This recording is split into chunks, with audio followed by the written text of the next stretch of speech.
नमस्कार। चलिए बात करते हैं 23वें भारत रूस शिखर सम्मेलन की। ये एक ऐसी मुलाकात थी जिसने दोनों देशों के बीच की गहरी और ऐतिहासिक दोस्ती को एक बार फिर से मजबूत किया है। शुरुआत करते हैं प्रधानमंत्री मोदी के इसी बयान से।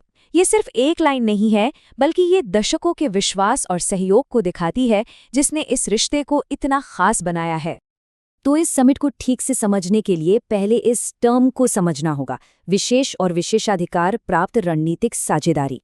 ये है क्या आखिर? देखिए, इसकी नींव करीब 25 साल पहले रखी गई थी और 2010 में इसे ये दर्जा दिया गया, जो दोनों देशों के बीच के बेहद गहरे संबंध को दिखाता है। तो चलिए अब सीधे मुद्दे पर आते हैं और देखते हैं कि डिप्लोमेटिक लेवल पर क्या-क्या बातचीत हुई जिसने आगे के समझौतों की जमीन तैयार की। इस समिट की शुरुआत एक बहुत ही खास अंदाज में हुई। प्रधानमंत्री मोदी ने राष्ट्रपति पुतिन को श्रीमद् भगवद गीता का रशियन एडिशन गिफ्ट किया। ये सिर्फ एक तोहफा नहीं था, बल्कि एक गहरा मैसेज था कि इन दोनों देशों के रिश्ते साझा मूल्यों और प्रेरणा पर टिके हैं। अब बात करते हैं ग्लोबल मुद्दों की। यूक्रेन संघर्ष पर राष्ट्रपति पुतिन ने पूरी डिटेल में जानकारी दी और प्रधानमंत्री मोदी ने भारत का स्टैंड क्लियर किया कि बातचीत और डिप्लोमेसी से ही कोई स्थायी हल निकल सकता है।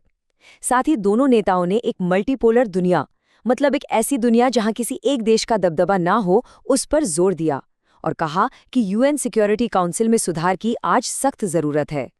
डिप्लोमेसी और जियोपॉलिटिक्स से हटकर अब देखते हैं कि इकोनॉमी और ट्रेड के मोर्चे पर क्या हुआ।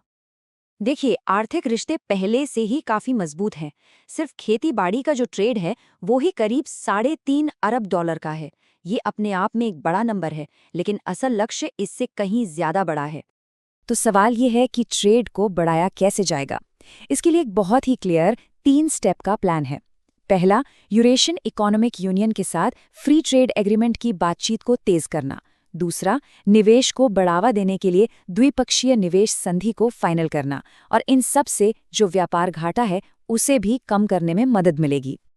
और देखिए, ये बड़े बड़े एग्रीमेंट्स जमीन पर कैसे असर डालते हैं, इसका ये एक बेहतरीन उदाहरण है।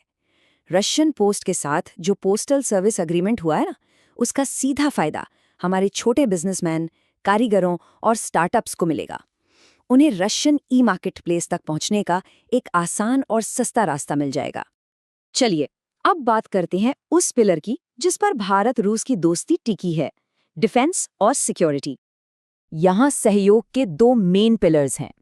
एक तरफ है स्ट्रेटेजिक डिफेंस, मतलब मिलिट्री टेक्निकल कॉपरेशन, जिसमें रूस मेक इन इंडिया को भी पूरा सपोर्ट कर रहा है, और दूसरी तरफ है आतंकवाद के खिलाफ लड़ाई, जिसमें पहलगाम और क्रोकस सिटी हॉल जैसे हमलों की कड़ी निंदा की गई और अल कायदा और आइसिस जैसे गुटों के खिलाफ एक्शन की मांग की गई।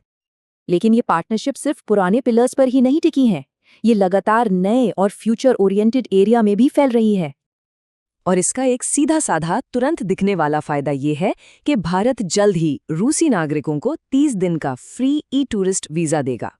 इससे टूरिज्म को जबरदस्त बूस्ट मिलेगा और लोगों का आना जाना कितना आसान हो जाएगा, सोचिए। और फ्यूचर की बात करें तो दायरा बहुत बड़ा है, आर्कटिक से लेकर स्पेस तक। हम बात कर रहे हैं पोलर साइंस की, स्पेस और एआई की। और तो और रूस अब इंटरनेशनल बिग कैट अलायंस का भी हिस्सा बनेगा। साथ ही न्यूक्लियर एनर्जी और क्रिटिकल मिनरल्स जैसे जरूरी क्षेत्रों में भी सहयोग बढ़ाया जाएगा। तो ठीक है, इतनी सारी बातचीत और एग्रीमेंट्स के बाद इस पूरे समिट का निचोड़ क्या है, मेन टेकअवे क्या है? संक्षेप में कहें तो इस समिट ने ये साबित कर दिया कि भारत रूस की पार्टनरशिप सिर्फ स्थिर नहीं, बल्कि काफी डायनामिक और आगे की सोचने वाली है। कुल 16 समझौते हुए, हर मौसम की दोस्ती को एक बार फिर मजबूती से दोहराया गया और इकोनॉमी को बढ़ाने के लिए एक साफ रोड मैप भी तैयार हुआ। डिफेंस और आतंकवाद से लड़ाई तो खैर हमेशा की तरह सेंट्रल पिलर बने ही रहे। और आखिर में एक बड़ा सवाल, जैसे जैसे दुनिया बदल रही है, जियोपॉलिटिक्स बदल रही है, ये सदाबहार या ऑल वेदर पार्टनरशिप भविष्य को कैसे शेप देगी, ये देखना वाकई दिलचस्प होगा और इस पर दुनिया की नज़रें बनी रहेंगी।